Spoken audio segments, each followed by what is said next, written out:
Hey, greetings everybody. It is GleeCon here again with another episode of Lore of Warcraft.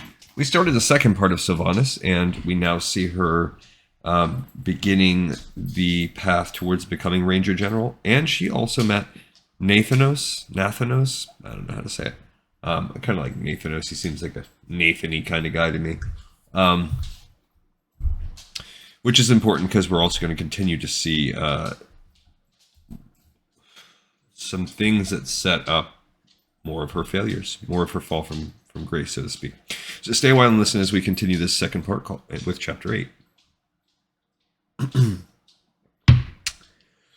Sylvanas was running hard toward her home, her heart pounding and her mind racing. She had to hurry, or it would be too late. She was about to charge up the ramp when she saw her sister. "Verisa," she panted, "has Lirath arrived yet?" Verisa regarded her with disapproval so fierce it approached anger. "Yes, he was here. The four of us enjoyed a lovely meal to celebrate. I made him a leather scroll case to carry his songs in." Sylvanas cursed inwardly.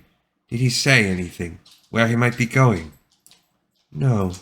Verisa was not going to give Sylvanas anything to ease her conscience about missing Lirath. She supposed she deserved it. How had she possibly forgotten her baby brother's name day when the first moment she saw him had been emblazoned on her soul, especially when the whole family had adjusted their schedules to spend it together? She hurried down to the stables, grabbed the reins of a dragonhawk, and flew to Silvermoon. Guilt washed over her as the land passed beneath. The guards nodded in recognition as she entered the palace. While being a Windrunner did have its burdens, it also had advantages. Any of them could freely wander Sunfury's Spire and even Magister's Terrace, save for the private royal quarters, at any time. She headed directly to the artist's quarters and heard his music long before she appeared at his door, the soft, lonely, wistful sounds of a flute playing a lament. It made her miserable.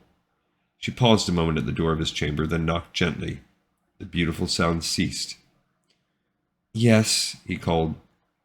"Lirath, it's me," Sylvanas said. She was met with silence. "Please, open the door."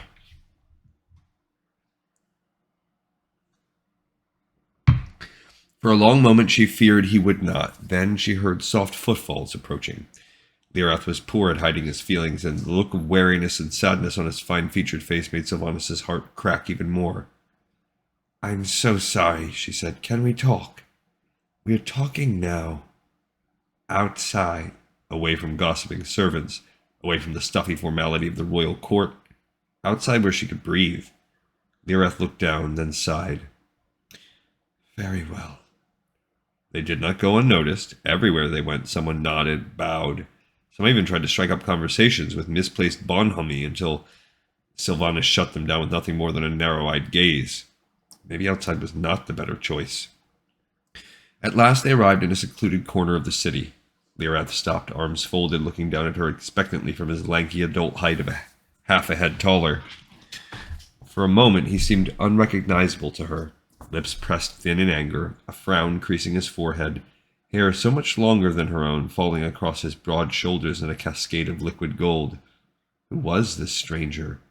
Where was her brother, the laughing child, the gentle boy? "Your hair is so long," Sylvanas blurted. He looked at her askance. "What?" I hadn't noticed."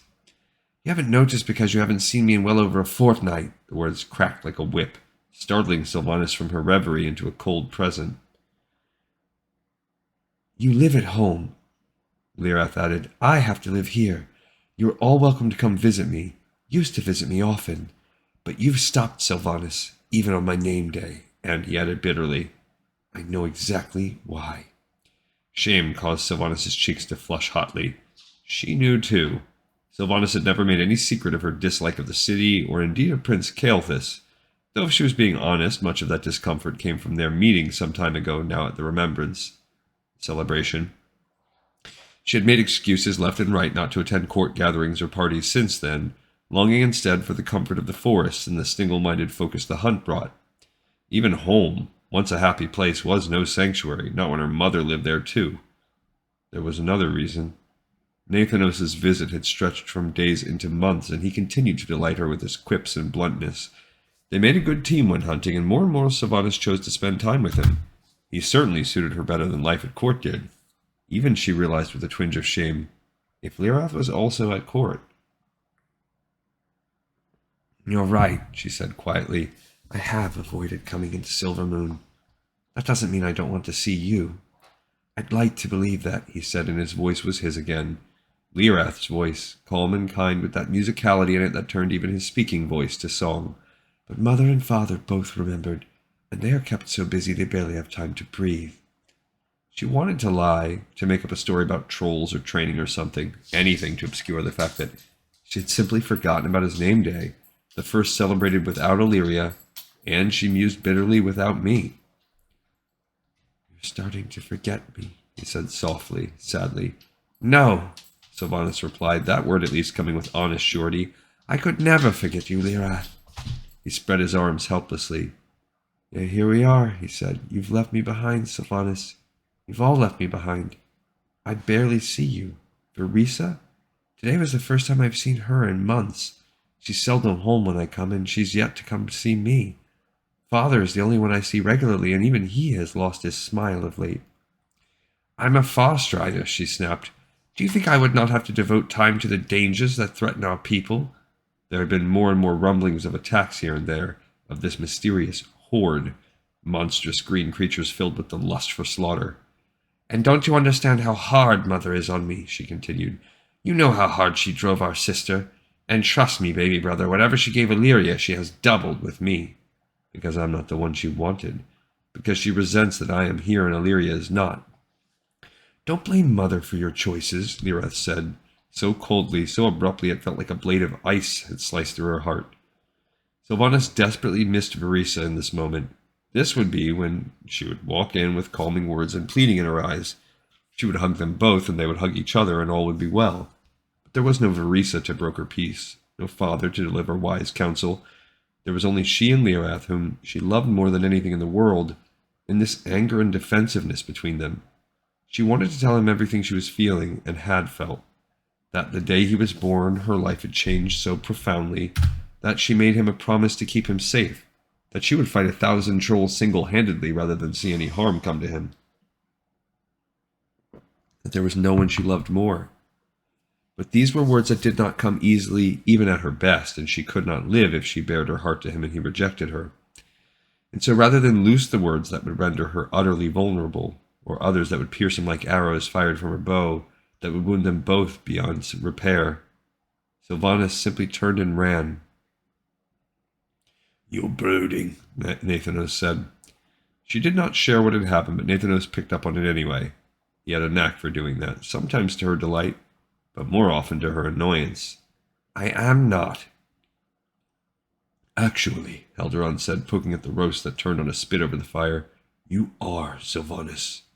She scowled and didn't reply. She was indeed brooding, and nothing she did, even surrounding herself with good company, could shake it. After the argument with Lyrath, she had gone to the council room to speak with their father, but had been told by Virath's aide that there were long talks going on between Anastarion and his council, and her father regretfully could not be disturbed. She went to the fountain and sat there for a while, absently tossing in pebbles. What would Virath say in this situation? That she should take more care in the future to think of others and apologize? Certainly, but she had gone to apologize, and it had been rebuffed. So, her father would say, try again. When you are in the wrong, Sylvanas, excuses do not make your actions right. They make them understandable, and perhaps forgivable, if they are true. Sylvanas had done that. She was in the right. Sometimes, my daughter, Virath would say, brushing a lock of pale gold hair out of her gray eyes, it is better to be kind than right. Not just because that itself is the decent thing to do, but because one day you may be grateful for some kindness from others in return. Also highlighted 19 times. What a foolish quarrel this had been. Yes, Sylvanas was busy, but everyone was busy, and she had forgotten his name day. The things her brother had said, he was angry, and Sylvanas knew he didn't mean them. There wasn't a cruel bone in Lyrath's body.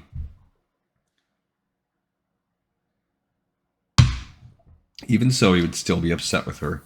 This had been their worst argument to date, and Sylvanas was forced to admit with very good reason. They both needed some time to breathe, to think. Morning would be soon enough. They'd have to see each other again anyway. Their parents were leaving at dawn to speak with the Alliance. Sylvanas knew that she should be excited. It would be the first time her mother had left her in charge, the first time Larissa had demonstrated anything resembling trust in her supposed heir. Instead, she found herself envious. The rumors surrounding the once mysterious horde had not faded into obscurity. They had fought a war, destroyed a major city, and no matter how the Alliance seemed to beat them back, they always resurged stronger. So this is now in between the First and Second Wars. Sylvanas had seen more Alliance couriers in the past few months than she had in the whole of her lifetime. Her father often slept at the palace, as meetings lasted days. Despite the infrequency with which she visited court, Sylvanas had noticed that more and more the venerated King Anasterion struggled to make decisions. She had discreetly alluded to this in a conversation with her father, and he had confirmed her suspicions with equal discretion. Finally, after what Sylvanas assumed was pressure on her father's part to do so, the king had selected Verath to travel as an ambassador to Loron's capital city, to learn more details about the recent attacks and the foe's true danger. Larissa had insisted on accompanying her husband and had also tapped some of the older, more experienced Farstriders to go with them. All had some familiarity with the humans, their politics, and their leaders. "We are hoping to alleviate a crisis, not spark a new one," she had said to Sylvanas, without even attempting subtlety. Sylvanas was both annoyed and disappointed. Her growing friendship, flirtation, romance, Sylvanas wasn't sure what to call it, with Nathanos Maris, had kindled a curiosity about the humans, and she would have enjoyed a chance to explore one of their cities with him. Nathanos, for his part, had grumbled something along the lines that even he didn't like human cities, preferring to spend time near his family farmstead located far outside them. Oh, the Maris farmstead, that's his. Huh. But Sylvanas teased that one day she would drag him into one, if only so she could firmly agree with him. She and Verissa showed up in the cold, gray, early hour before dawn to watch Talvis and the groomsmen saddle the horses. "They'll be happy for the exercise," said Talvis. "They so seldom travel outside our borders." Lyrath arrived soon after, flying his Dragonhawk in from Silvermoon. When he alighted and made his way toward the gathered family, Sylvanas didn't meet his eyes. Larissa was still giving orders up to the last moment. Verath, meanwhile, was speaking personally and at length with each of the servants, shaking their hands, thanking them, and asking them to take good care of the spire until they returned. "How long will you be gone?" Lyrath asked him. "Not long, I hope," he replied, "but of course we will stay as long as need be." "Do you think you'll get a chance to see Illyria?" Verissa asked hopefully. "Perhaps. She may be out in the field, though. I will tell her you asked about her." Their father looked at each of them in turn. "Anasterion is grateful for this family's service. It has asked me to inform you that if you have need of anything in our absence, you have but to ask the court." Sylvanas tried and failed not to wrinkle her nose in instinctive distaste. "Do not worry, father," she said. "We will be fine on our own, though we will miss you." She didn't resist when he pulled her into his arms for a tight embrace. His cheek was slightly coarse against her soft one. He had not shaved that morning. She pulled back. "Don't tell me you're going to grow a beard," she said. His eyes bright with good humor, he rubbed his stubbly chin with exaggerated thought. I had not planned to, but now that you mention it." "Your face is too handsome to hide behind a beard," Verissa announced. Lyrath laughed. "Oh, that was the brother, my bad." "I do not know," Sylvanas mused. "Perhaps he should conceal his face. He is so handsome he might intimidate the humans." "No, he is not growing a beard," Larissa said. "He will not present himself to the humans and speak for Anasterion looking scraggly and unkempt like your human pet." Her human pet? Sylvanas felt an unwanted blush warm her cheeks and was grateful for the dim light. Nathanos was not hers, and she most assuredly was not his. "If anyone is going to intimidate the humans, it will be you, my fierce wife," Verath teased, bringing a little smile to Larissa's face and gracefully distracting the Ranger General's attention from her heir. "We should go," Larissa said. "Sylvanas, you are in charge now. I expect you to conduct yourself accordingly." "Yes, mother," Sylvanas said, keeping her sharp tongue under control. "Verissa, listen to Sylvanas if she gives you a direct order. She's more than your sister now. She's your commanding officer. And Lyrath," Larissa softened as she always did, as all of them did, around the youngest Windrunner. He embraced her tightly and she returned it, patting his cheek gently. "We are all so proud of you. I cannot wait to hear what new compositions you have for us to listen to." "I'm composing a limerick about the orcs," he quipped. So many things rhyme with green. They laughed, and Larissa swung up into the horse's saddle. Their father followed suit, kissing his youngest daughter on the top of her head and telling her not to worry, embracing his son, who was now taller even than he, and returning to Sylvanas once more. "This is your chance," he said quietly for her ears alone.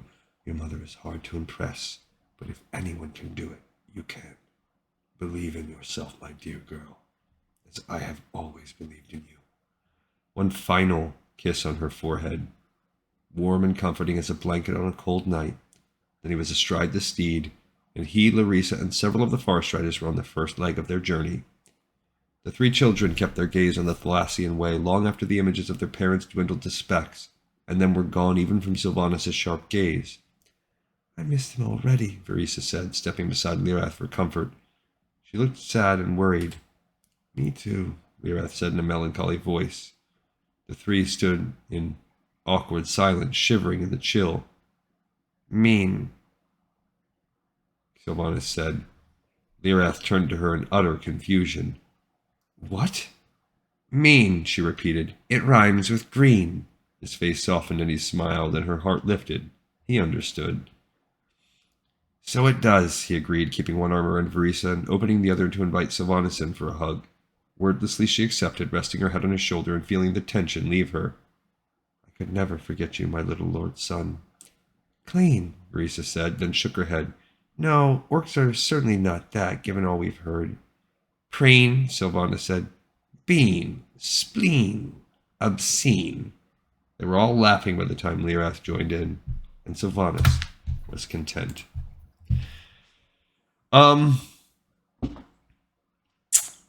Okay.